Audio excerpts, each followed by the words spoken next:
Қайырлы күн, құрметті көрермендер. Денсаулық әлемі бағдарламасының кезекті қонағы, елге танымал аты аңызға айналған шипагер, дәрігер, халықаралық жасай медицина орталығының бас директоры, бас дәрігер, медицина ғылымдарының докторы, профессор, халықаралық Сократ медалінің иегері, сондай-ақ бірнеше халықаралық осы марапаттарға ие болған. Айта берсек, бұл кісінің барлық атақтарын Жасай KZ сайтынан арнайы оқи аласыздар. Және сол сайтта бұл кісінің қандай ем жасайтындығы, қандай аурулар шипа тапқандығы, өмір баяны барлық осы Жасай KZ сайтынан оқи аласыздар. Сонымен біз бүгінгі қонағымызды шақыруда, бұл кісі енді үнемі сапарда жүреді, сондықтан қолдан қолға тимей ел арасында атаңызға айналдық деп айтып отырмыз ғой. Көп уақыты болмайды дегенмен, бұл кісінің туылған күнде біз арнайы шақырып жатырмыз. Жаңағы туған күніңізге орай біз сұхбат алайық деген сияқты. Кешелі бері бұл кісіні радио, телевидение барлық жерлерде шақырып, бүгінгі кезек біздің жастар телеарнасына келді. Қош келіпсіз туған күніңізбен. Армысыздар, құрметті тыңдармандар. Өте жақсы. Кешеден бері мынау жүрекке қуаныш ұялатып, қаншама құттықтау, жақсы лебіз деген адамға дәрімен ғой. Сөйтіп жүрегіміз бүгін керемет демалып, жақсы көңіл күйде отырмыз. Енді жаңадан өмірге қадам басқандай туған күніңіз мынау жақсы жаз айында, жадыраған жаз айында. Өзіңіздің мінез құлқыңызда соған келіп тұрады, жадырап, жан-жағыңызға шуағыңыз төгіп жүресіз. Туған күніңіз құтты болсын дейміз. Әрдайым осындай телеарнада туған күніңізді атап өтуге, келер жылда да осылай атап өтуге Аллах нәсіп қылсын деп хабарымызды одан әрі жалғастырамыз. Енді жаңа осы індет ауру аяқталсын, сол жойылсын деп 2 ай көлемінде барлығымыз дұға қылдық қой. Дұға қабыл болғандай бекеттердің бәрі ашылды, ел күнделікті тіршілігіне араласып қуанышқа кенелуде. Сіз де өз жұмысыңызды бастап кеткен боларсыз деп ойлаймын. Сізде енді жұмыс 3 еселеніп, 5 еселеніп көбейген шығар деп ойлаймын, өйткені біраз уақыт болып қалды ғой. Дәл қазіргі сәтте жұмыс жоспарларыңыз қандай, қай қалада боласыздар, қандай ауруларды емдеу кезеңі осы уақытта? Енді осы 2 ай бойы карантин талаптары менен осы коронавирустың бүкіл әлемге салған лаңы, соның кесапаты, соның кеселінен бүкіл халық еріксіз түрде үйлеріне қамалды ғой. Және де өзінің бұрынғы табиғатпен тікелей байланыс орталарыменен, қоғамдық орталарымен еріксіз түрде өздерінің жасап атқан бағытын өзгертті. Көп адамдарға ой туды. Кейбір адамдар ойлана бастады. Тіпті өмірінде жұмыс деп жүріп, кейбіреулер семья отбасының жанында солардың нағыз жүрек жарды ішкі мұңдарын, ішкі қуаныштарын сезбейтін азаматтар, азаматшалар қазір солар өздерінің тәубесіне келіп жатқан сияқты. Өйткені қазіргі қоғамның ауыр дерті мынау жастар, ұрпақтар тәрбиесі. Соған ата-ана күн-түн деп сыртта, далада жұмыспен жүргенде біздің ұрпақтарымызды кім тәрбиелеп жатыр мәселен деген ой келеді. Сондықтан біздің осы жолғы интернет сайтқа, біздің мынау Жасай халықаралық мынау журналдың Жасай KZ-ге келіп түскен сан мыңдаған қатты сұрақтардың, солардың алғыстардың ішінде айтып жатқаны, біздің мынау әсіресе менің кейінгі 2 жинақ шықты ғой, мынау қанатты сөздеріміз. Осы жаңа заманға сәйкес бір жағы енді өзіңіз айтқандай біз көк тәңір дейміз, Алла дейміз, сол ауызға салған қанатты сөздер болу керек. Яғни адамның өмірдегі ойы, қоғамдық ортада, жұмыста, өзінің жаңағы басында сан қилы қиыншылық түскен кезде адам ойға кетеді. Сол ойы жаңағы қат болып теріліп, қанатты сөз болып халыққа қалып жатады. Сонда мен айтқан сөзім бар, табиғат пен адам баласы егіз ұғым. Яғни табиғат адамды бөлуге болмайды. Яғни біз бұрынғы сұхбатта айттық, адам жер топырақтан жаралған болса, сол 9 элемент бүкіл біздің организм денемізде бар. Осы табиғат анамызға қарсы шықпай, көктің жаратушының мынау алла тағаламыздың құзырындағы кейбір істерге бармай сол табиғаттың заңдылығына қарай өмір сүрсек, мүмкін біз аурудан ертерек айығар ма едік. Осындай әлемде жаңа шарпып жатқан жаман дерттер болмас па еді деген осындай ой сөз түйім келеді. Өйткені бұл вирустың әсері жалғыз адам денсаулығын әлсіретіп, адамның жанын алғаннан басқа, адамға ең керекті рухани, экономикалық, моральный жақтан, жан жақтылы байлықтың бәрін тоқтатқан сияқты. Сондықтан бұл қауіпті дерт. Сондықтан біз бұны әлі де зерттеп жатыр. Халықаралық жаңағы ұйымдар бар, денсаулық сақтау жүйесіне байланысты. Мүмкін бұл да бір сынақ шығар. Енді бұл көбінде адамдардың қол арқылы жасалатын сынақтар болу керек. Сондықтан бұл жағдайлардан біз халықты өте қатты үрейленіп кетуге және соның кейбір кері әсерлерін, қиын жағдайларын айықтыруға күш саламыз ба деген ойдамыз. Мәселен, қазір сіз міне сағат 3-ке шейін осындай 40-50 адамды қабылдап келіп отырмыз. Солардың барлығының айтып жатқаны мынау табиғат жер анамыздан күш қуат ала алмай жатырмыз. Енді міне карантин ашылып, облыстардан адамдар ағылып келді. Жол бойы мынау шөп кешен, жолдың жиегіндегі шөп, мынау таудың етегі, таудың көк шалғын шөбі және аспан көк тап-таза бұрын көрмегендей жағдайда тұнып кеткен, тазаланып кеткен. Қаланың өзі тазарып кетті ғой, Алматы қаласының өзі. Кейбір мынау Алматы өзенінің ішінде де кейбір көрінбейтін кейбір балықтар да көрінген жағдай болып жатыр дейді. Сондықтан мен айтарым, сол адамзат пен табиғат егіз ұғым деп соған қаратып отырмыз.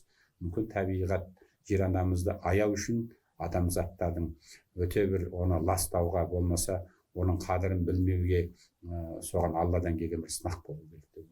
Сондықтан біздің қазіргі халқымыз барлық жаңағы маскасын шешіп, мынау қыстан көктемнен жамылған жамылғысын шешіп, толыққанды шат-шадыманды өмірге кірісіп кетуге әлі кішкене ерте деп ойлаймыз. Түсінесіз бе? Әлі де сақтану керек дейсіз ғой. Өйткені біз өзі осы бейғамдықтан, аңқаулықтан зиян шегіп жүрген халықпыз ғой. Мәселені 30-шы жылдардағы ашаршылықтарда, кейбір ұлттарда, мәселен іргедегі өзбектер болсын, қырғыздар ашаршылықта өлу аз болды. Мүмкін бейғамдық емес, оларда ішкі жақтан өздерінің бір өмір сүруге деген басқаша бір жолдары болған шығар. Біз теңізде, судың бойында өзенде ағып жатқан балық тастап жеуге де жалқауландық қой. Мүмкін кейбір жақтардан қолдан жаңа өзіміздің тек қана 4 түлік малды қарап отырған малымыздан айырылып, сөйтіп ашаршылық жасалған болу керек. Бірақ түбін алып келгенде мынау осы жолға коронавирустың салдары біздің қазаққа өте қатты ауыр келеді. Өйткені қазір 11 мыңнан асып бара жатыр деді ғой ресми деректерге. Ал қазір енді сол ауруды жұқтырып, емделмей елдердің арасында аралап жүрген адамдар бар. Сондай адамдар біз қалай температурасынан көрінбейді, клиникасы көрінбейді, ондай адамдарды қалай сараптай аласыз? Ол адам мүмкін өзі білмейтін шығар. Әйтпесе ауырған адам қалай аралайды? Өзі білмейді. Сондықтан міне білу үшін не істеу керек, қалай жақында ғана мен өзімнің іргемдегі бір жақын таныс көрші, соның баласы жаңағы банкта істейді. Банктен клиент қабылдайды, тікелей сөйлесу болады ғой. Таныстау адам болғаннан кейін мүмкін маскасын алып тастап, тікелей сілекей мынау түкірік шашырайды ғой. Сондай жағдайда отырған шығар. Соны ана келген адамнан жұққан екен. Сонда сөйлескенде ауа арқылы жұғамасын? Мынау түкіріктің ауадағы ұшқын арқылы. Сол жұққан, жұмыстан кейін үйіне барғанда қатты температура беріп, бас айланып, құсып, қалтырап ауырған, бірақ үйіндегі әжесіне жұққан.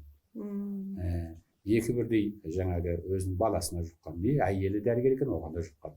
Сондай бұндай жағдайлар қазір көптеп жатыр. Мына Боранда жақта салынған аналы санитарлық талап бойынша мынау президент Қасым-Жомарт Тоқаев президентіміздің жаңа указыменен сол орталықта сол жерде қазір адам көп. Сондықтан сіздер іргеңізде бір адамды ауырып тұрмағаннан кейін оны сәпсалмаймыз. Басқа түссе баспақшы деп. Сондықтан біз шетелдің қазіргі ақпараттарынан қарасаңыз интернеттен бәрі машинеде сыртта әлі маска тағып жүр. Бізде көп тақпай жатыр ғой. Мен ойлаймын, бұл әлі де ерте. жайбарақаттықпенен осындай вирустан құтылдық деуге.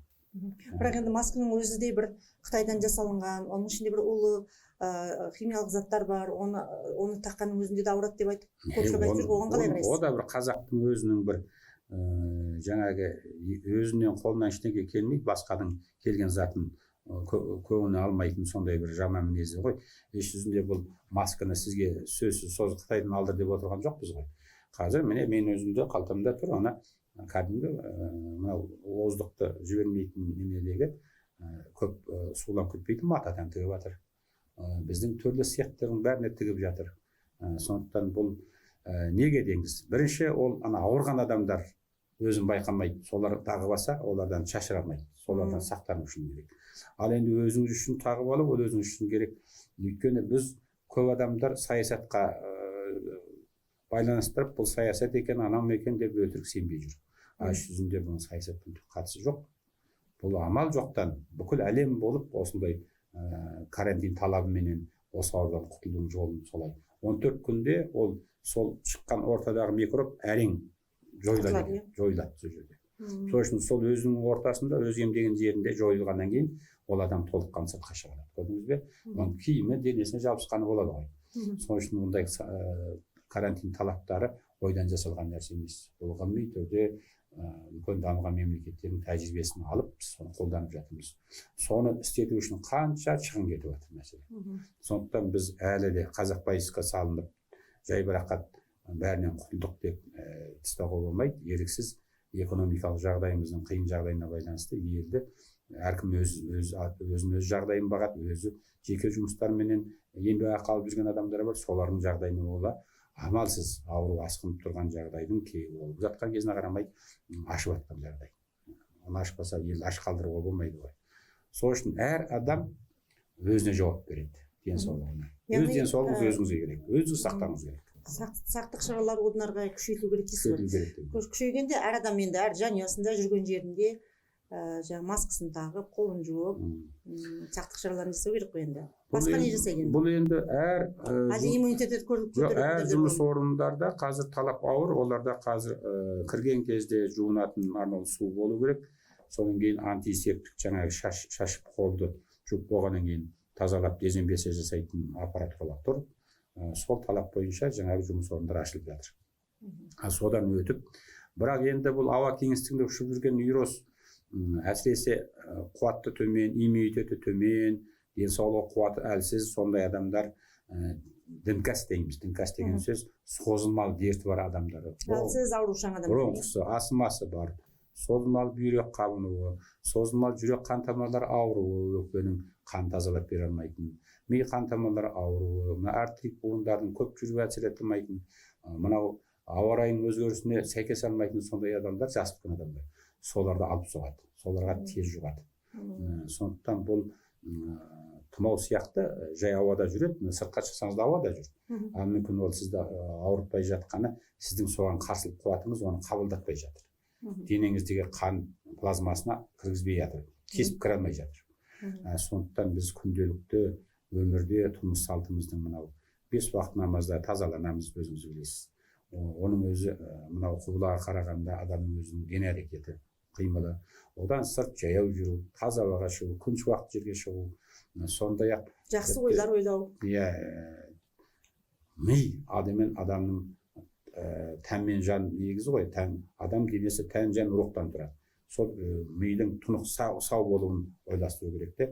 Бұл ауру вирус келеді деген үрейден қорқыныштан құтылу керек. Секем, қорқыныш адамды дірілдетіп, қалтыратып, қорқса, адам денесі мұздап, қан айланысы тоқтап барады. Қорыққан нәрсе өзі қуып жетеді ғой. Содан кейін жаман гормон бөлінеді, улы гормон. Содан кейін иммунитет бір 50% құлдырайды. Сол кезде ауру жұғады. Сондықтан сөзсіз жаңағы 4 түлік малдың біздің қазағымызда, соның сорпа еттері, сүт, айран қымыздары және мынау қуаттық биологиясы жоғары тағамдарды еріксіз ішуіміз керек. Онымен бірге бізде қазір сыртқа шығып әр парктарға барғаннан қорқады, ол жақтында дезинфекция жасалмаған. Сондықтан еріксіз бізге келіп қазір акупунктура мынау алтын ине терапиясын алып жатыр. Оның себебі 15-20 минут қойдырғанда бір қойған бір күнгісі сіз бір ай жүгіргендей адамға иммуни системаға қандайдан жүйесін қуаттап береді. Және түрлі дәрумендіктер шығып жатыр. Соның ішінде әсіресе мынау жаңағы түрлі қуаттық беретін, осы вирустан сақтайтын, бізде мынау шырмауық деп қоямыз, және анау алтын тамыр дейміз, жүрек тамыр дейміз, жау жүрек дейміз. Сол сияқтардың барлығына Шымкент өңірінде мынау міне жақта да Қатон-Қарағай әр жерде шөптерде тауларда өскен. Сондай шөптердің тұнбасы қайнаттырып, жаңағының вирустың алдын алуға істетіліп жатыр. Яғни мынау іргедегі мемлекеттер сол дәстүрлі медицина арқылы осы ауруды жеңген екен. Қуат көтеру арқылы. Иммунитетті көтеру арқылы. Мәселен біздің еліміздегі шуат неге қымбаттап кетті? Шуаттың бәрі шетелге шығып жатыр. Оның да бағасы қымбаттап кетті. Сондықтан мен айтарым, мен енді рахмет, бүгін туған күнде біз тойлаған жоқпыз, тек қана жатқан біздегі 10 шақты аурулар бар еді, ақсақал жүре алмайтын кісілер, иммунитеті әлсіз және соны созылмалы дертпенен ауруды сақтандыру үшін келген бір қиын жағдайлардан шыққан аурулар бар. Соларға ата-бабаларына құран бағыштап, кеше соларға бауырсақ немене пісіріп, оларның жаңағы қазақи жаңағы ораза сияқты, наурыз сияқты көже жасап, олардың батасын алып құран бағыштадық. Сондай жағдаймен енді адамдардың бәрін жинап тойлауға қазір ерте болмайды. Өйткені топтық орта көбейгеннен кейін жаңағы ішіндегі әлсіз бір адамда сондай вирус болса, сол дүздеше 50-ға адам бірақ зардап шегеді. Сондықтан заңға бойсұнуымыз керек. Өте жақсы. Ал енді бір барғанда сізден ылғи атақты өнер жұлдыздарын көріп жүрміз. Бір барғанда Нұрғали Нүсіпжанов ағамызды көрген едім. Жаңа журналыңызды алып келгенде байқап қалдым, сыртында ағамыздың суреті тұр. Сіздің журнал. Бұл кісінің қал жағдайы қалай, қазіргі сәтте қандай өзгерістер болды? Енді бұл кісіге енді осы жақындарда хабарласамыз, мына карантин кезінде бұл кісі демалып жатырмын деді. Негізі соның алдында ғана бізде 20 күндей жатып кетті емделіп. Негізі жүрек қан тамырлары ауруларымен бірге жүрек талмасы және мынау жалпы қандыроз, басқа қан бармайтын. Енді өзінің әр адамның өзінің құпиясы өзінде ғой. Біз дәрігерлер ол әр адамның құпиясын сақтауымыз керек. Сол бойынша өзінің емдеу жүйесін қабылдаған, көңіл күйі бәрі жақсы. Осы журналистердің 15 сұрағына жауап беріп, осы Жасай халықаралық клиниканың 5000 шығатын 2 ай сайын осы журналына сұхбат берген еді. Біздің Жасай кз сайтында осының электронды нұсқасы берілді. Соны оқуларына болады. Сонымен енді карантин талабы біткеннен кейін Қазпоштадан да таратылып кетті, таратылып жатыр. Сондықтан бұл кісі енді қазір біздің қазағымыздың мақтанышы. Мүмкін тағы да бір уақытта болған кезде бұл кісіні ертіп келіп, бұл кісінің өзінен тікелей сіз сұрақ қойып, қандай жазылдыңыз, қалай ем алдыңыз сұрарсыз. Ал менің айтарым, біздің еміміз ерекше шипа болды бұл кісіге. Сондықтан үйдегі жеңгейде қазір біз нәресте күтудеміз мүмкін. Бұл кісінің тілегі, ой армандары көп, сол арманына жетеді деп ойлаймын. Қазір жігіт болып шауып жүр. Осы Жасайдың арқасында келді. Ұлды болған, немесе қызды болған естіп сізден бір Алла қарапайым халыққа қазір жасарып жігіт болып жүр деп айта аламын бұл кісіні. Міне, жасарып кетіпті. Жасайға келсең жасарасың дейтін. Атына заты сай дейсіз ғой. Сондықтан бұл журналда ала келгенім сол сіздерге. Бұл журналыңызда тағы да ақыл кеңестер бар ғой, ақыл кеңес көп. Бұл жерде ақыл кеңеспен бірге, мына жерде өзіңіз білесіз, қаншама бетке біздің мынау әр халыққа керекті дәрумендердің, дала шөптерінің, табиғи шөп тұнбаларының, солардың емдік қасиеттерін айтып отырамыз. Мәселен, жаңағы жау жұмыр деген шөп бар, оны да бердік. Мына жерде коронавирус жөнінде қандай сақтану керек, диагностикасы қалай, қазіргі ем жүйесі қалай дегенде арнаулы ақпарат хабар беріп жатырмыз. Бұл журналда арнайы жазылады ғой, арнайы жазылады. Сондықтан біз бұны халыққа эфирде айтып беруге уақыт қысқалау, бірақ айтқан негізгі ойымыз біздің жаңағы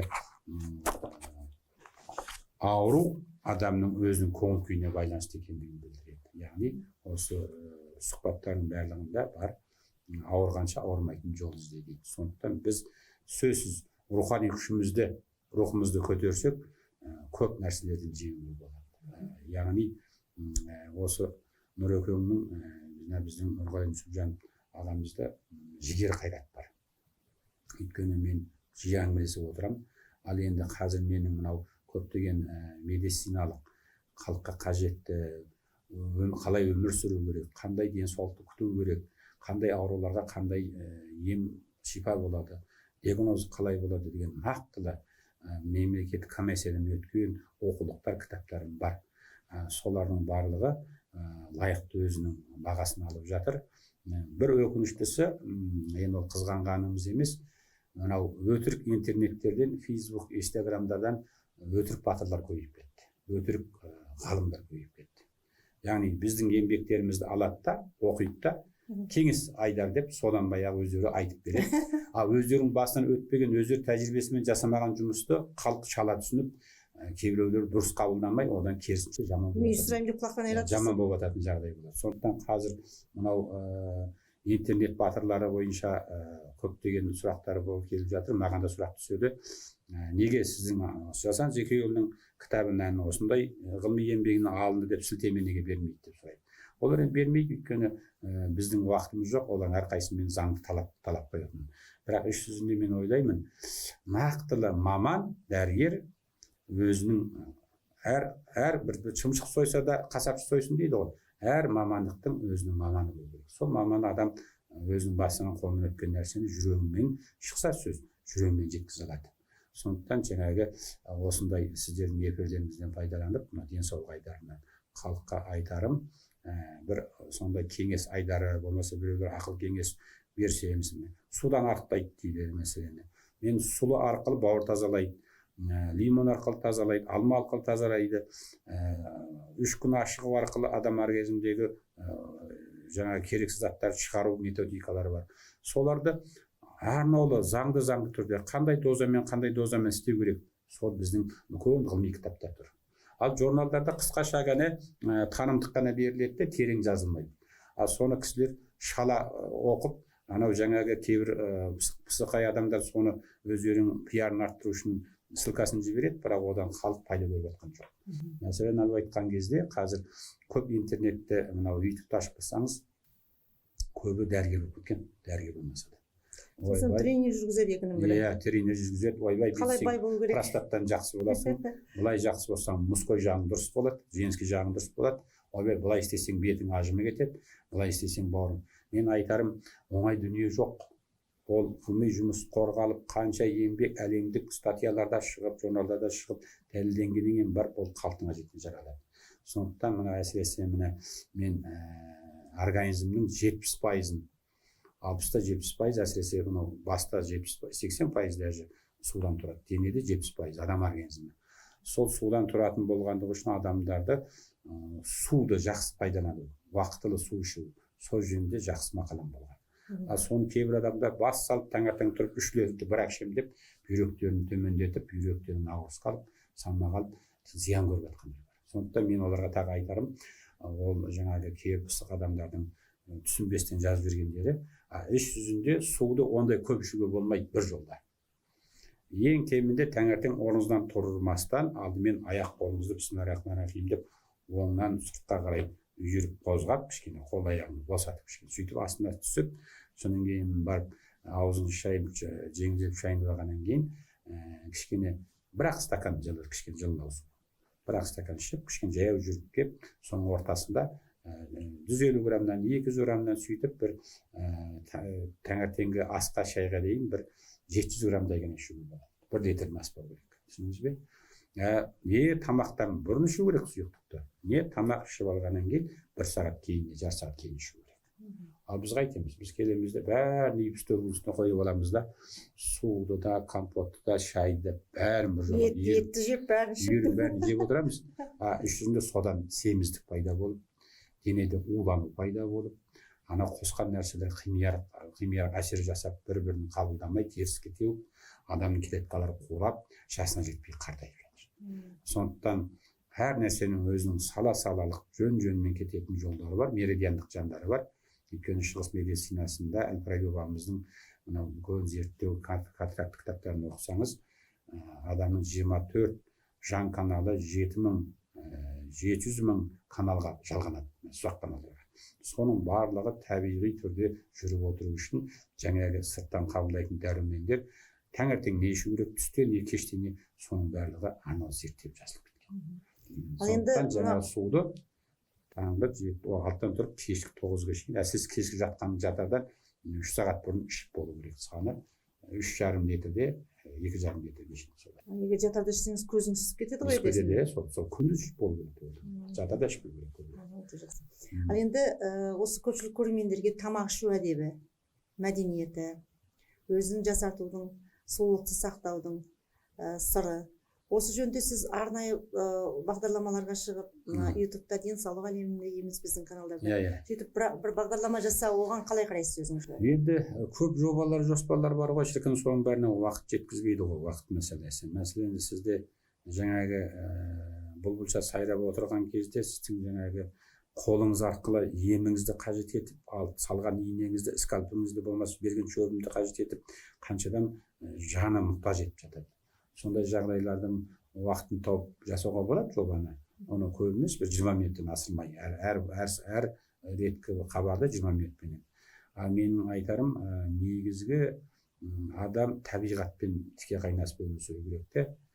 Әр ұлт өзінің өскен жері, өскен ортасының дәстүр ғұрпымен өмір сүрген абзал. Өйткені жаратушы Алла тағала бұл ешқашан адамдарды ұлт-ұлтқа бекерден жай бөлген жоқ. Мәселен, жылқы өз алдына жейтін мен суы тұратын жері, сиыр өз алдына, қой өз алдына, ешкі өз алдына. Мәселен, әр қайсы жәндіктер өзінің жүретін немесі бар. Адамдардың да көбі тек адам дегенмен де олар ұлтқа бөлінеді, олардың өзінің жасаған ортасынан күш алады, қуат алады. Ата-баба генінен.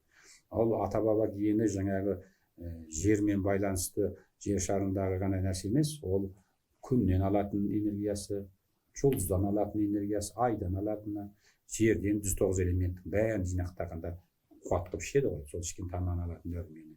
Тағы ең маңызды бесіншісі мынау ата-баба рухы, Алладан беріледі. Сол күш әлсіреп кетеді көп адамда. Яғни көбісі ата-бабаларын ұмытып кетеді, жеті атасын білмейтіндер де көп. Көз жанарыңыз әлсіреп кетіп дейді, ана өлімге таяп қалған адамдарды көп білетін емшілер болсын, олар біледі. Көз жанары төмендеп кетті, мынаның аруақ немесі төмендеп кетті, күші болды. Сондықтан сол аруақ дейміз, ата-бабамыз жаңа Аллаға сыйынған, сол рухымыз биік болу керек. Сол рух бірінші дұрыс сақталып, мен жігерлімін, мен әрқашанда қоғамда мынау Алланың салған түрлі сынағынан өте аламын, қандай да бір қиын жағдай болсын, қандай да бір қолайсыз жағдай болсын, ауа райының болсын, табиғаттың болсын, мен төтеп бере аламын деген бірінші қайратты жігер болу керек, намыс болу керек, рух болу керек. Ал содан кейін барып сіз 30% жаңа 40% жаңа тағамын айтып отырмыз. Көп айтады, 80-90% тамақпен байланысты, мен тамақпен жесем, қартаймын, арықтамын, әлеміне рухани әлем қалып қалады ғой, рухшыл деп қалады. Денемді жақсы сақтаймын деп ойлаймын. Аш жүзінде олай емес. Адамның бірінші оның ата-бабадан келген гені. Бұл қандай генмен, қандай тегі бар ма, текті бар, тексіз бе? Келген геніне байланысты, тұқымына байланысты, ұлттық немесіне байланысты, менталитетіне. Содан кейін барып, жаңағы тағам бойынша тек өзінің ұлтының бұрын ата-бабадан қанына сіңіп келген, қаны қажет ететін сол тағам арқылы қуат алатын дәрумені алу керек. Мәселен, біз осы қазағымыздың бүкіл ішіп жатқан қай қазақтың шаңырағына, мәселен, Жапоннан қонақ келіп, Жапон ұлтына келіп отырыспайсақ, 2 күннен кейін алып қалады. Біздің жеп жатқан етін жеймейді. Олар кісі шөп шала. Ыстық болады да, олардың қаны көтере алмайды, орнынан тұра алмай қалады. Ал біз барып, солардың еліне барып, 2 емес 3 күнге жалғассақ, сол тек теңіздің ғана етсіз, онда біз де әлсіреп қаламыз. Сондықтан біз әр адам өзінің өскен ортасы, өскен жеріне тікелей тығыз байланысты түрде өмір сүру керек. Яғни біз өзіміздің жаңағы қай жер шарының қай өңіріне бөлінген, қай жерінде шыққан ұлтпыз, сол жердің дәстүріне бағынып, солардың дәстүрімен өмір сүріп, соған қатысты тағамдарды алуымыз керек.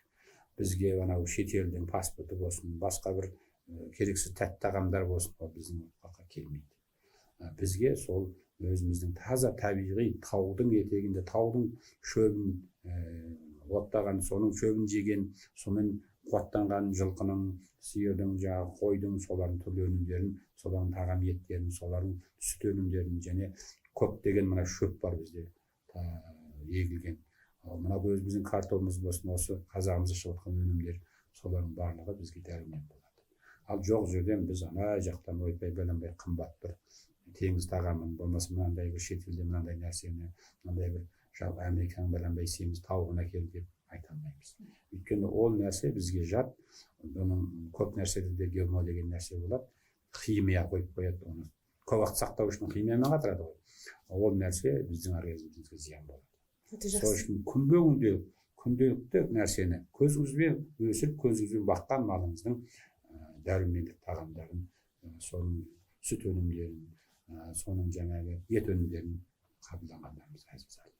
Сонда біз аталарымыздың ұстанымы бойынша жаңағы етке болады, сорпа етке дейді, қымыз ішіп, қымыран ішіп, шұбат ішіп, мынау ақыл есі мықты, күшті, қуатты, мығым батыр ата-бабаларымыздың тұқымын жалғастыратын қайратты ұлт болып жалғаса береді.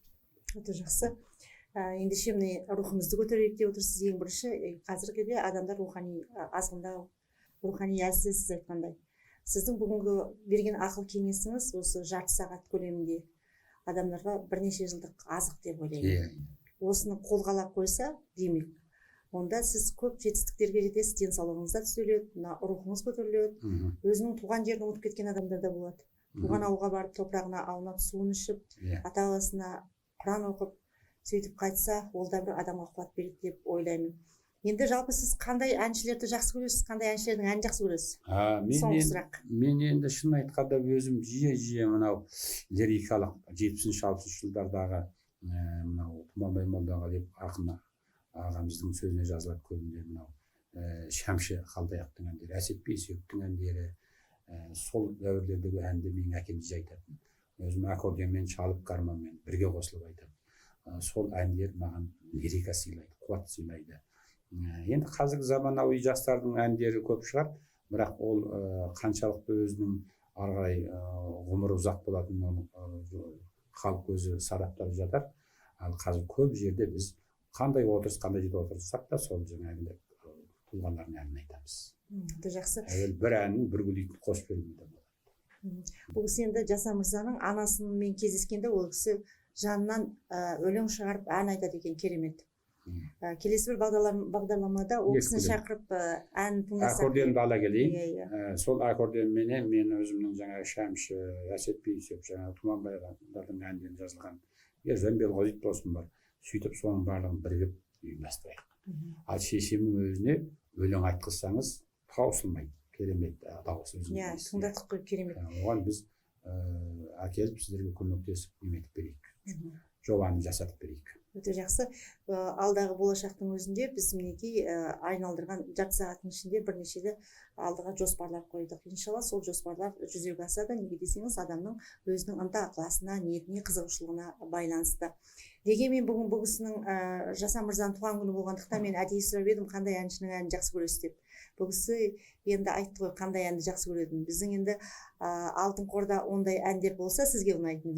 Сізге сәлем ретінде жолдаймыз. Егер олар табылмай жатса, сізге ұнайтын бір қазақи керемет, бір қазіргі заманғы әнді сізге сәлем ретінде жолдаймыз. Сізге рахмет. Келесі кездескенше, құрметті көрермендер, сау, саламатта болыңыздар.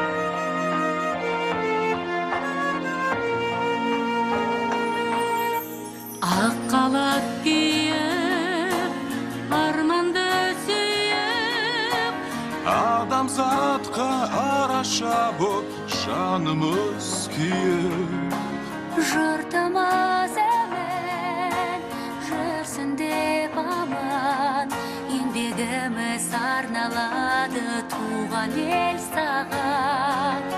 Жұртымыз әмін жүрсін деп аман, еңбегіміз арналады туған ел саған.